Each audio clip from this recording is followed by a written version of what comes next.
Hi hello guys, welcome back to Aadya colourful. ನಾನು Suma. Friends, ಇವತ್ತಿನ ವಿಡಿಯೋದಲ್ಲಿ ನಾನು ಚಿಕನ್ ಕಬಾಬ್ ಮಾಡುವಂಥ ವಿಧಾನವನ್ನು ತಿಳಿಸ್ಕೊಡ್ತಾ ಇದ್ದೀನಿ.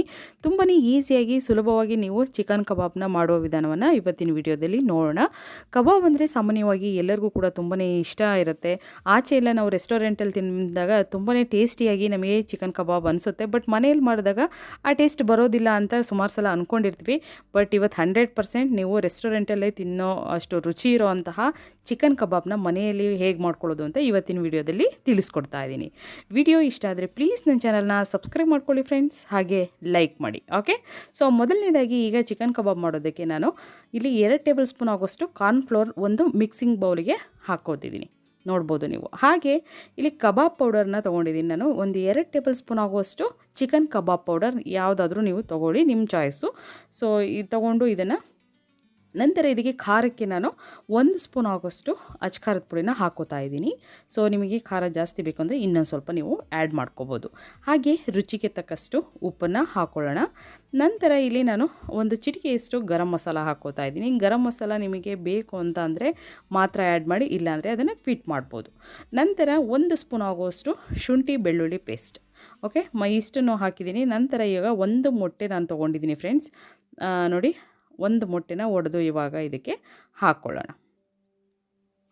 ಫ್ರೆಂಡ್ಸ್, ನಿಮಗೆ ನನ್ನ ವಿಡಿಯೋ ಇಷ್ಟ ಆದರೆ ಪ್ಲೀಸ್ ನನ್ನ ಚಾನಲ್ನ ಸಬ್ಸ್ಕ್ರೈಬ್ ಮಾಡ್ಕೊಳ್ಳಿ, ಹಾಗೆ ಲೈಕ್ ಮಾಡಿ ಮತ್ತು ಶೇರ್ ಮಾಡಿ. ಓಕೆ, ಈಗ 1 ಮೊಟ್ಟೆ ಹಾಕಿದ್ದೀನಿ ನಾನು. ಇದಕ್ಕೆ ಲೆಮನ್ ಜ್ಯೂಸ್ ಹಾಕ್ತಾಯಿದ್ದೀನಿ. 2 ಟೇಬಲ್ ಸ್ಪೂನ್ ಆಗೋಷ್ಟು ನಿಂಬೆ ರಸನ ಹಾಕ್ಕೊಳ್ಳೋಣ, ಜಾಸ್ತಿ ಬೇಡ. ಓಕೆ, ಈಗ ಇಷ್ಟನ್ನು ಹಾಕಿ ನಾವು ನೀಟಾಗಿ ಇದನ್ನು ಮಿಕ್ಸ್ ಮಾಡ್ಕೋಬೇಕು. ಓಕೆ, ಇದಕ್ಕೆ ನೀರು ಮೊಸರು ಯಾವುದನ್ನು ಕೂಡ ನಾನು ಆ್ಯಡ್ ಮಾಡಿಲ್ಲ.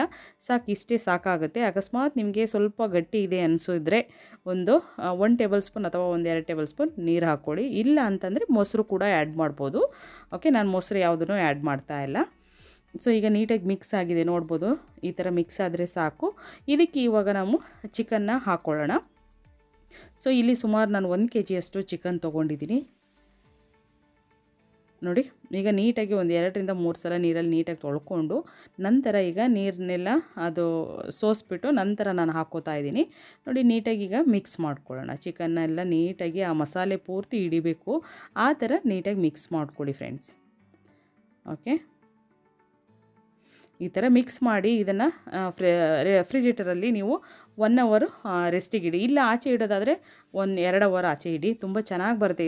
ಇದು ಎಷ್ಟು ನೆನೆಯುತ್ತೋ ಕಬಾಬು ಅಷ್ಟು ಟೇಸ್ಟಿಯಾಗಿ ಬರುತ್ತೆ. ಸೊ ಈಗ ಎಣ್ಣೆ ಕಾಯೋದಕ್ಕೆ ಇಟ್ಟಿದ್ದೀನಿ ನಾನು. ಇವಾಗ ಎಣ್ಣೆ ಬಿಸಿಯಾಗಿದೆ. ಸೊ ಇವಾಗ ಕಬಾಬ್ನ ಹಾಕ್ಕೋತಾ ಇದ್ದೀನಿ. ನೋಡಿ, ಸ್ಪೂನಿಂದ ಹಾಕ್ತಾಯಿದ್ದೀನಿ. ಸೊ ನೀವು ಕೈಯಿಂದ ಬೇಕಿದ್ರೂ ಹಾಕ್ಬೋದು. ಸ್ವಲ್ಪ ನೋಡ್ಕೊಂಡು ಹಾಕ್ಕೊಳ್ಳಿ, ಯಾಕೆಂದರೆ ಎಣ್ಣೆ ಬಿಸಿ ಇರುತ್ತೆ. ಸ್ವಲ್ಪ ನೀವು ಕೈ ಹತ್ತಿರದಿಂದ ಹಾಕಿದ್ರೆ ಸಿಡಿಯೋ ಚಾನ್ಸಸ್ ಕೂಡ ಇರುತ್ತೆ ಫ್ರೆಂಡ್ಸ್. ಸೊ ನೋಡಿಕೊಂಡು ನೀವು ಕಬಾಬ್ನ ಹಾಕ್ಕೋಬೋದು. ಸೊ ಇವಾಗ ಇದು 1-2 ರಿಂದ 3 ಸೆಕೆಂಡು ಹಾಗೆ ಬಿಟ್ಟು ಬೇಯಿಸ್ಕೊಳ್ಳೋಣ. ನಂತರ ಇವಾಗ ನಾನು ಇದನ್ನು ಸ್ವಲ್ಪ ಜಾಲರಿ ತೊಗೊಂಡು ಇದನ್ನು ಕೈ ಆಡಿಸ್ತೀನಿ. ಓಕೆ, ನೋಡ್ತಾ ಇರ್ಬೋದು ನೀವು.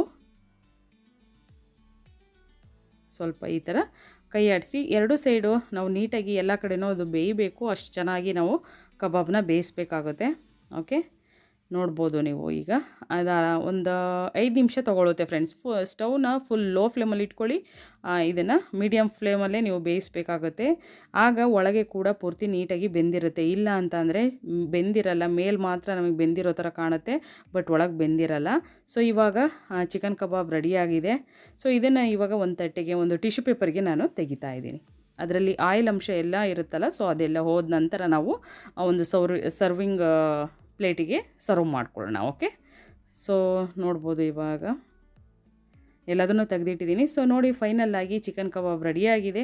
ನೀವು ಕೂಡ ಮನೆಯಲ್ಲಿ ತಯಾರಿಸಿ ಹೇಗೆ ಬಂತು ಅಂತ ಖಂಡಿತಗಳು ನನಗೆ ಕಾಮೆಂಟ್ ಸೆಕ್ಷನಲ್ಲಿ ತಿಳಿಸಿ ಫ್ರೆಂಡ್ಸ್. ಹಾಗೆ ವಿಡಿಯೋ ಇಷ್ಟ ಆದರೆ ಪ್ಲೀಸ್ ನನ್ನ ಚಾನಲ್ನ ಸಬ್ಸ್ಕ್ರೈಬ್ ಮಾಡ್ಕೊಳ್ಳಿ, ಹಾಗೆ ಲೈಕ್ ಮಾಡಿ, ಶೇರ್ ಮಾಡಿ. ಓಕೆ, ಇವತ್ತಿನ ವಿಡಿಯೋನಲ್ಲಿ ಮುಗಿಸೋಣ. ಬಾಯ್.